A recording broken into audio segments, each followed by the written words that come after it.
এমন কেউ কি আছে পকোড়া খেতে ভালো পায় না? সবাই পকোড়া খেতে ভালো পায়। তো আজকে বৃষ্টির দিন, আজকে ভাবছি আমি মিনি কিচেনে একটু পকোড়া বানাই। তো আজকে বানাবো পেঁয়াজের আর বাঁধাকপির পকোড়া মিনি কিচেনে। পকোড়া বানানোর লোকে দেখো আমি পেঁয়াজ কুচি কুচি করে কাটছি আর বাঁধাকপি কুচি কুচি করে কাটছি।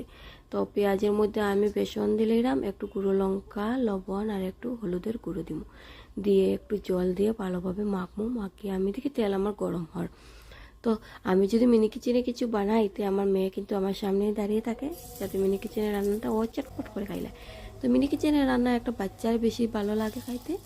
তো আমি পকোড়া বানাই আর আমার মেয়ে কিন্তু অপেক্ষা করে কোন সময় পকোড়াটা হইব আর কোন সময় আমার মেয়েটা পকোড়া খাইব। তো পকোড়া তো আমার অলরেডি হয়ে গেছে, দেখো দেখতে পারা পেঁয়াজের পকোড়া কি সুন্দর হয়েছে। এরপর আমি বানাবো বাঁধাকপির পকোড়া।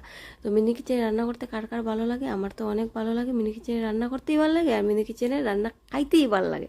তো চটপট মিনি কিচেনে রান্না করো আর সবাই মিলে বসে খাও।